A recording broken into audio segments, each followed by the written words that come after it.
Il y a un mois, j'ai fait une vidéo sur l'avortement. Devrions-nous distinguer entre ces personnes et ne pas leur appliquer le droit à la vie? Dans cette vidéo, on a examiné les caractéristiques du fœtus pour déterminer s'il était ou non un être humain. On a parlé des implications biologiques, philosophiques et sociales de l'avortement. Bref, dans cette vidéo, on a parlé de façon intellectuelle, de façon rationnelle, de façon intelligente. Et cette vidéo était à mon sens incomplète parce qu'il y a des implications beaucoup plus profondes à l'avortement. Il y a des raisons spirituelles qui entourent le raisonnement derrière l'avortement, peu importe ce en quoi tu crois. Et ces éléments doivent être connus, doivent être exposés pour faire partie des critères pour décider de si on fait un avortement ou pas. Alors permettez-moi de vous parler de la spiritualité derrière l'avortement. On va parler de sacrifices humains, de l'agenda luciférien pour les enfants et les femmes et des implications spirituelles de l'avortement.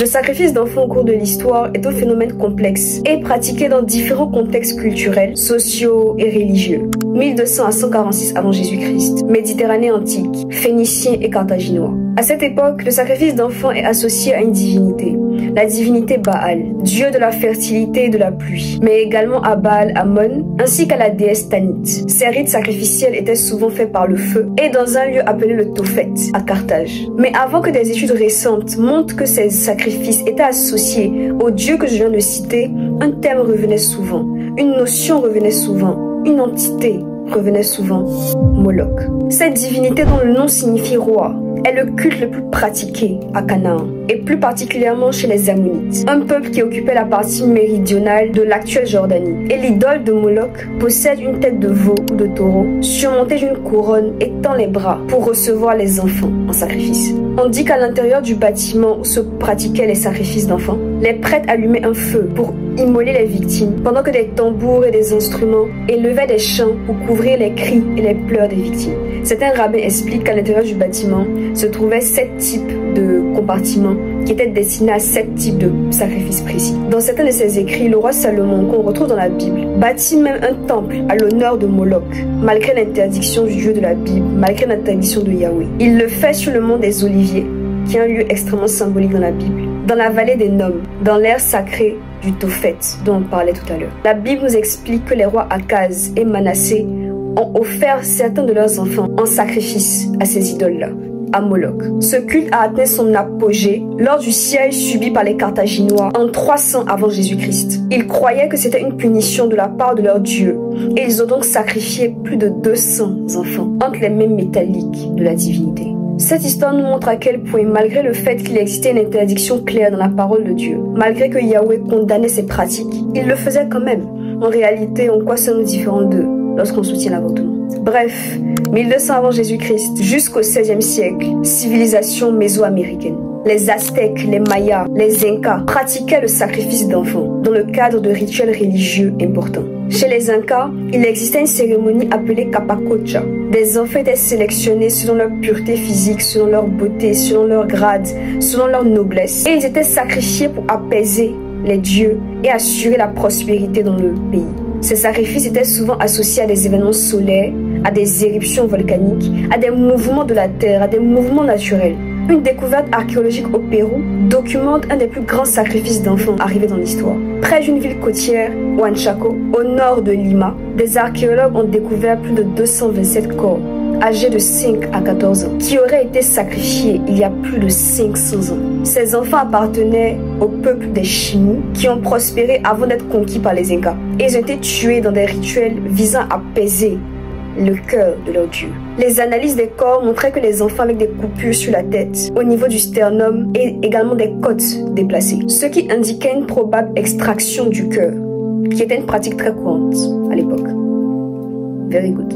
Ils ont été enterrés face à la mer, qui a un détail également important car participant au rituel. Avançant encore dans l'histoire, monde indo-européen et ancienne religion slave, jusqu'au XIIe siècle après Jésus-Christ. Les sacrifices humains, y compris ceux des enfants, étaient liés aux dieux de la guerre et de la fertilité. Chez les Vikings, chez les Slaves, des sacrifices d'enfants étaient performés. La mort de ces enfants avait pour objectif de calmer les dieux, de les apaiser, de nourrir l'autel de ces dieux-là, afin qu'ils apportent la paix, ou en tout cas qu'ils permettent l'accomplissement facile des projets des hommes. Et ces pratiques vont reculer après la christianisation du monde vers le Moyen-Âge. Et aujourd'hui, en France, plus de 243 000 avortements sont pratiqués par an. 243 000. Et tous les chiffres que j'utilise seront dans la description de la vidéo. Le public visé par ces avortements sont des femmes entre 15 et 49 ans. À ce stade, un raisonnement peut monter en toi. D'accord, mais tout ce que tu as cité auparavant, tous les exemples dont tu as parlé historiquement, ce ne sont pas des avortements. Ce sont des peuples qui sacrifient leurs enfants déjà nés.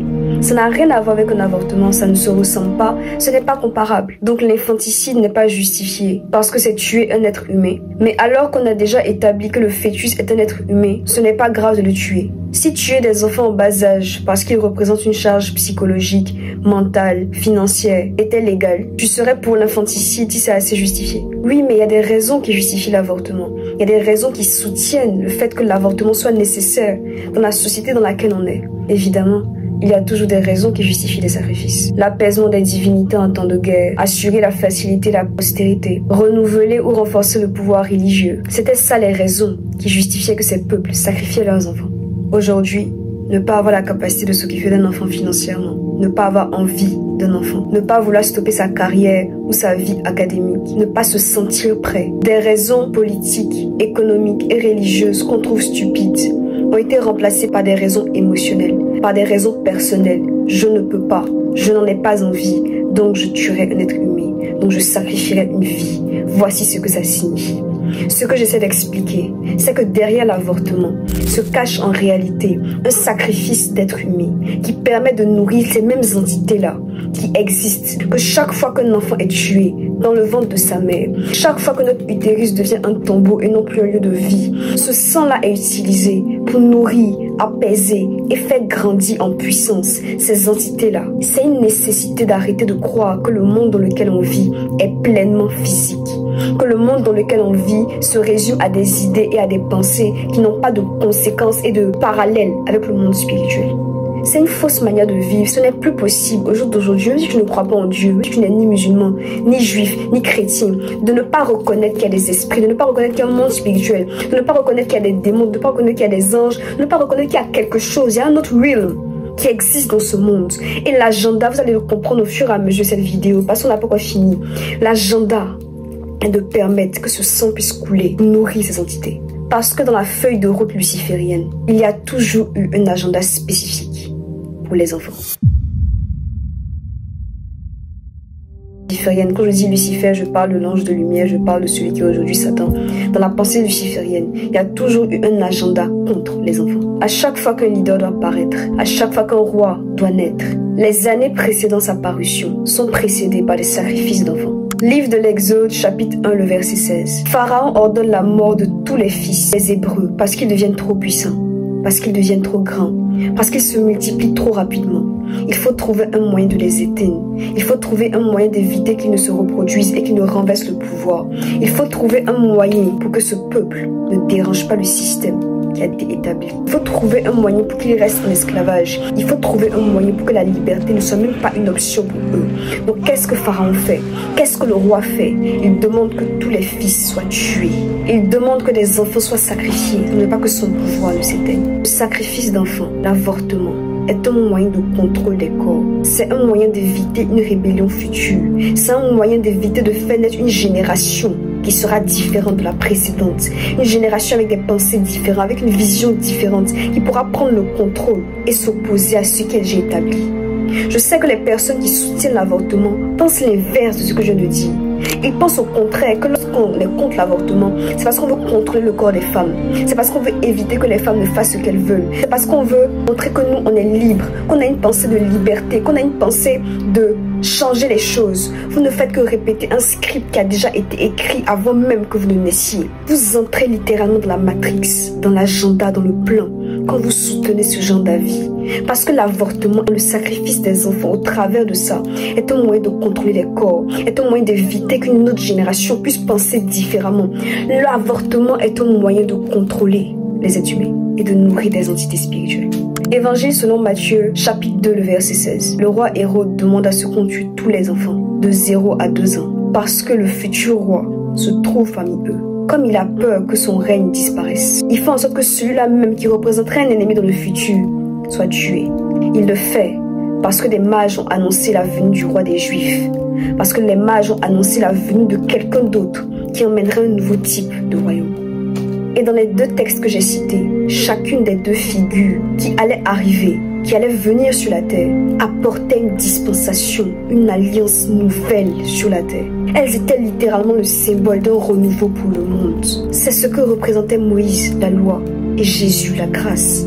Ainsi, à chaque fois que dans une génération, des efforts sont mis pour faciliter les avortements, pour faciliter le sacrifice des enfants, qu'un agenda est mis en place pour détruire, détourner, tuer, éteindre les enfants, c'est souvent pour empêcher de faire voir une génération qui va outrepasser le système actuel et emmener un nouveau type de dispensation dans le monde dans lequel on se trouve.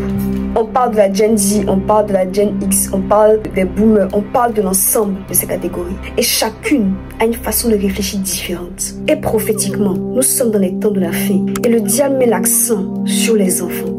Cela fera l'objet d'une vidéo à part entière parce qu'il y a beaucoup trop de choses à dire. Mais il y a un accent particulier qui est mis sur les enfants pour les tuer ou pour les matrixer très tôt. De sorte que la prophétie annoncée en Joël 2 verset 28 ne s'accomplisse pas. Plus d'enfants, plus de prophètes dont les visions démasqueront les projets de l'ennemi. Plus d'enfants, plus de jeunes qui agiront avec force pour être les ouvriers de la dernière heure dans laquelle on s'inscrit. Les enfants représentent l'office. Les enfants représentent le point de départ d'un système de pensée.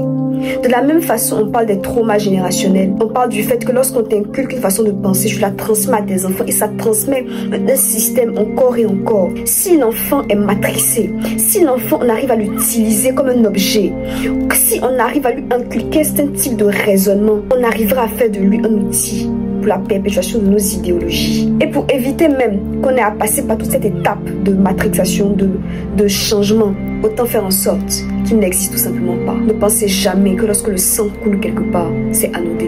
Regardez dans les dessins animés, regardez dans les films, dans Mercredi, dans les films sur la sorcellerie, dans les choses un peu fantastiques, il faut toujours du sang. Lorsque les gens veulent faire un pacte, ils ouvrent leur paume et il y a du sang qui coule. Lorsque le sang verse, ça crée une puissance. Imaginez la puissance qui est créée par des millions d'enfants, par 200 000 enfants qui sont tués sur un territoire et du sang qui coule dans ce territoire. Imaginez la puissance des hôtels, des personnes qui nourrissent cet hôtel. Ce n'est pas seulement une question de droit ou de liberté, c'est une question de raisonnement. C'est une question de système de pensée. C'est une question d'établissement d'un ordre. Ce n'est pas de la folie. Ce n'est pas de la stupidité. Ce dont je parle, je ne suis pas la première à en parler, je ne serai sûrement pas la dernière à en parler. Et toutes ces choses sont quand même liées à l'office de la femme. Katy Perry, Beyoncé, Madonna, Taylor Swift, des icônes du monde, des icônes de la musique, des icônes pour leur génération. Des femmes à forte influence pour les jeunes, pour les femmes, mais qui affirment tous un même type de discours. Je suis un homme. I feel like I'm the man. I'm a rich man. Katy Perry, One of the Boys. Taylor Swift, The Man. Lady Gaga, Born This Way. What you want the world to know about That I'm really a man. Kim Kardashian, Man of the Year. Vous croyez sincèrement que ce ne sont que des phrases? Ce sont des systèmes qui sont en train d'être établis. La féminité est en train d'être réduite à zéro. La femme est piétinée, méprisée, moquée. La libération des femmes par l'avortement, mensonge. Foutaise, moquerie. Le monde n'honore pas les femmes. Le monde n'honore pas la femme. Il se moque d'elle. Il lui montre qu'elle n'est tellement rien, qu'elle n'a tellement pas de sens, qu'elle n'a tellement pas de poids, qu'il faut qu'elle devienne quelqu'un d'autre. Un homme. Lorsqu'une femme réussit, elle dira I am a man parce que c'est l'objectif à atteindre. De façon profonde, les personnes qui sont à fond dans ce genre de raisonnement tendent à détester le fait d'être une femme, tendent à penser qu'elles sont autre chose que des femmes, tendent à devenir androgynes, gender fluid, parce que je ne veux pas appartenir à ce système appelé femme. Je ne veux pas appartenir à cet office appelé femme. Sur le long terme, l'office de la femme, la pensée de ce que c'est qu'une femme est distordue, est méprisée, est sexualisée. La féminité se résume au corps. La féminité se résume à avoir une poitrine. La féminité se résume à avoir de jolies fesses. La féminité se résume à un corps, pas à la mission qu'elle doit accomplir. Les femmes ne sont que leur corps et elles ont du poids que lorsqu'elles agissent comme des hommes. Et dans ce contexte, les caractéristiques propres aux femmes sont niées. Et dans ce contexte, la maternité devient quelque chose de méprisé. Alors que l'utérus de la femme devrait être un portail entre le monde spirituel et le monde physique, nos utérus sont devenus des tombeaux. Nos utérus sont devenus des lieux où la mort se passe. Nos utérus sont devenus des endroits où la mort a l'autorisation de pouvoir régner parce qu'on lui a donné la permission. Nos utérus sont devenus des lieux de sacrifice où des enfants peuvent mourir, où des âmes peuvent disparaître.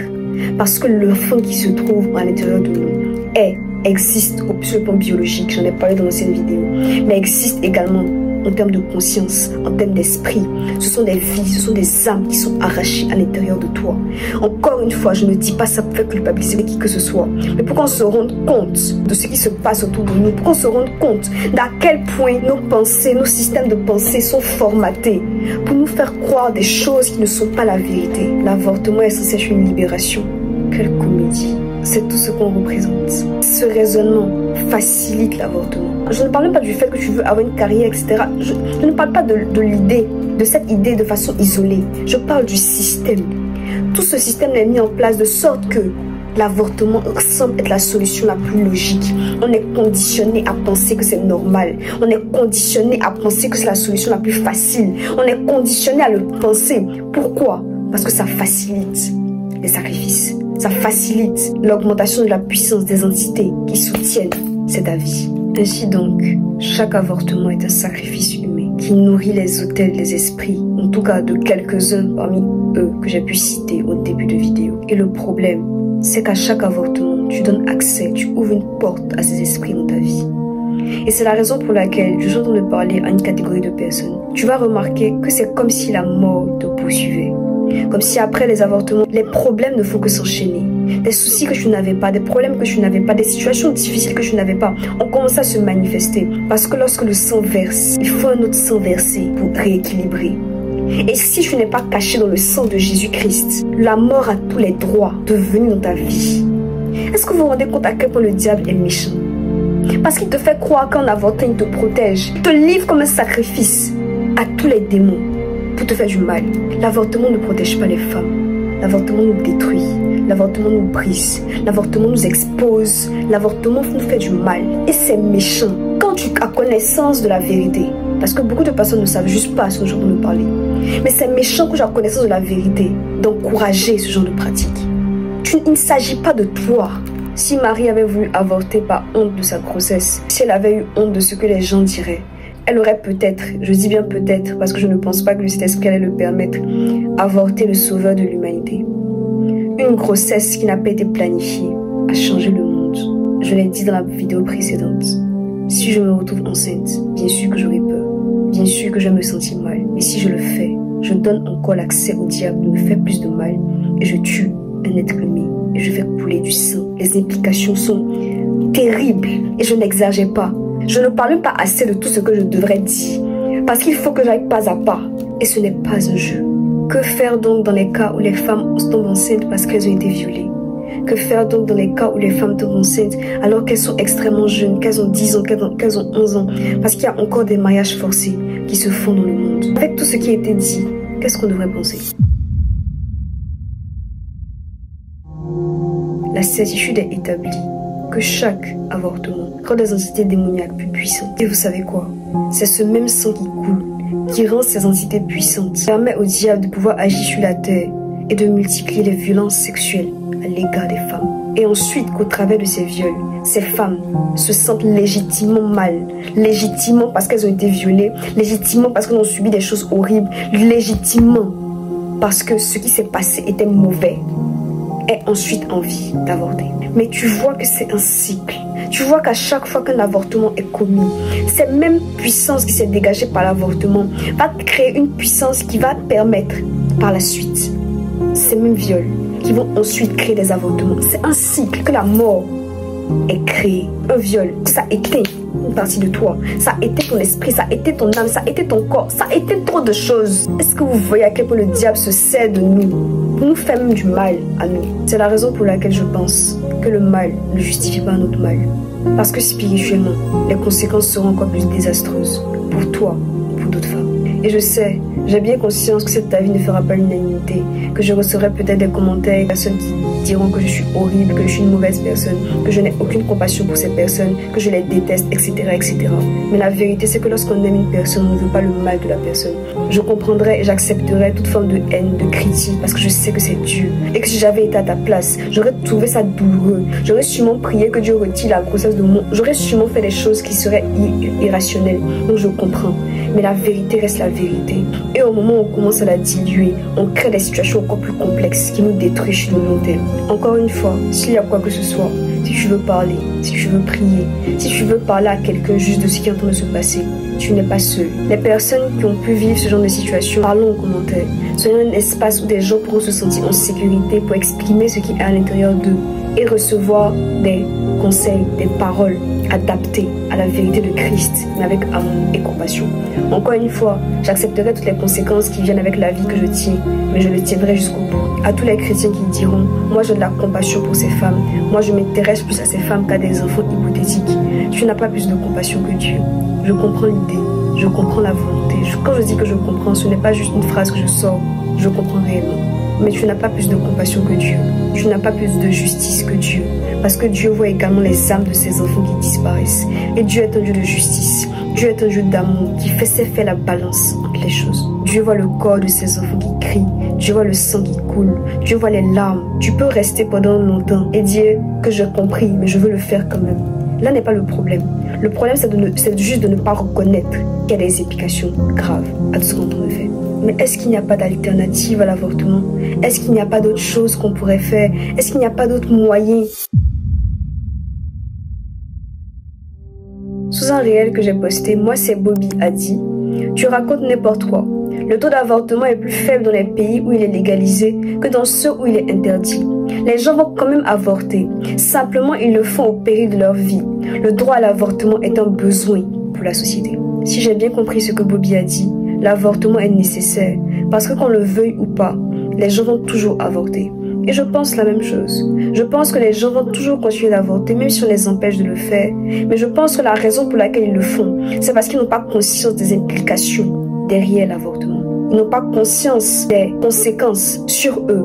Parce que lorsque tu regardes les informations sur l'avortement, il y a beaucoup de misinformation. Il y a beaucoup d'avis qui montrent à quel point c'est facile, à quel point c'est chic, à quel point c'est intéressant, à quel point l'avortement est quelque chose que tu fais un mercredi après-midi et c'est fini. Il y a même des chiffres qui sont faussés. Et parmi ces chiffres, le chiffre des personnes qui avortent alors qu'elles ont été violées est minime. La raison pour laquelle je ne l'ai pas mentionné tout à l'heure lorsque je parlais des viols, c'est parce que je considère que même si le chiffre est minime, c'est quand même des individus, c'est quand même des personnes, c'est quand même des gens qui ont subi des situations difficiles. Mais justifier l'avortement en utilisant le cas des personnes qui ont été violées n'est pas tenable parce que ce n'est pas la vérité. Ne représente même pas 6% des avortements.